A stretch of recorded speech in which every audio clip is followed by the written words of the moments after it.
can't keep it here. You are not in a prison.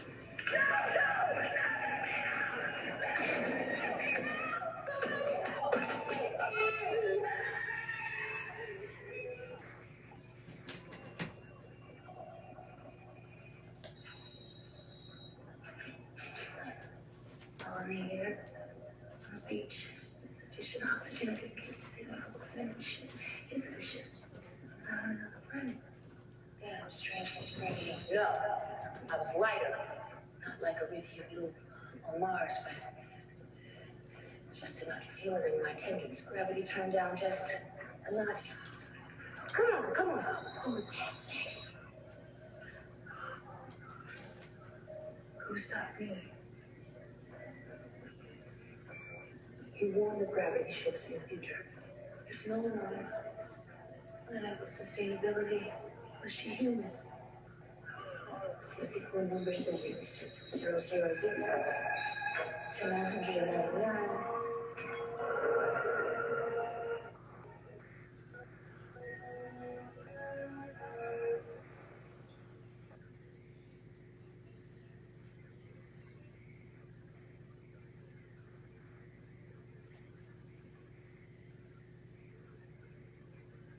Hello, everyone, and welcome. I want to explain a little bit about what we're doing. This is an informal conversation, and so just a little bit on Lovecraft Country. I, like many people, first of all, let me introduce myself. I am Sonia Donaldson. I am a professor at New Jersey City University. I teach in the African and African American Studies program, and I'm anticipating being a department someday. And I am the director of the Lee Hagen Africana Studies Center at NJCU. And I'm really excited that folks have showed up on a Friday night on the eve of Halloween and just days before an election to talk a little bit about Lovecraft Country and to talk about it from a different perspective. I think if you've done a little bit of a Google search, you know by now that there are people there's a Lovecraft Country podcast.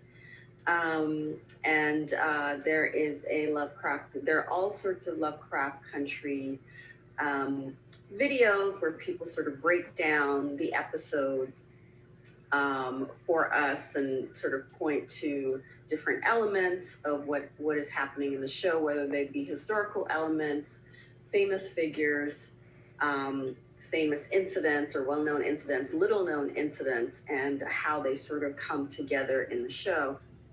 So what I wanted to talk a little bit about the show isn't so much to sort of explain and give a breakdown, but is to think about what the show is.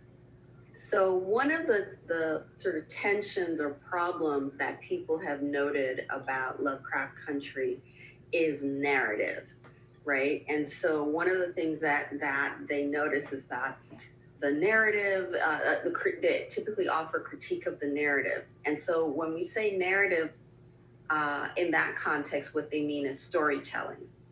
And so what they're pointing to isn't necessarily a problem in terms of the show, but it's a problem of our understanding of the show. So narrative, in the sense of we understand it, of us understanding it as telling a story, isn't really what Lovecraft Country is doing. So as I think about this, I think about it more of like pastiche, right?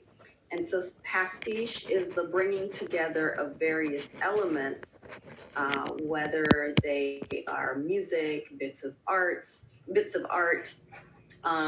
references, all of those things, right? To put them together into creating an object or an artwork, or in this case, a television show. So part of the challenge for us with Lovecraft Country is one of genre. And once we begin to understand or accept or think about Lovecraft as the genre of Lovecraft Country as being pastiche, then we can think about what that opens up for us, right? So if we're wedded to the idea of a single narrative that tells us a story and now we understand everything, we're going to be frustrated by Lovecraft. But if we understand it in a context of pastiche, in which the show is bringing together history, sort of colliding with memory and different forms of memories, right? Music, art, the way that it uses space, right? All of these things are coming together to give us this new thing. And it is for us to look at it differently, to understand in a new way. Part of what Lovecraft Country is also asking us to do is to do a bit of work. And I think, as I mentioned before, some people are doing the work for us in terms of sort of breaking down the different elements to explain things to people. So there are actually a couple of really good YouTube series out there that are doing that right now. But what I wanted to think about was how this show, if we don't want to use the word pastiche, we might think of it as a mashup, right?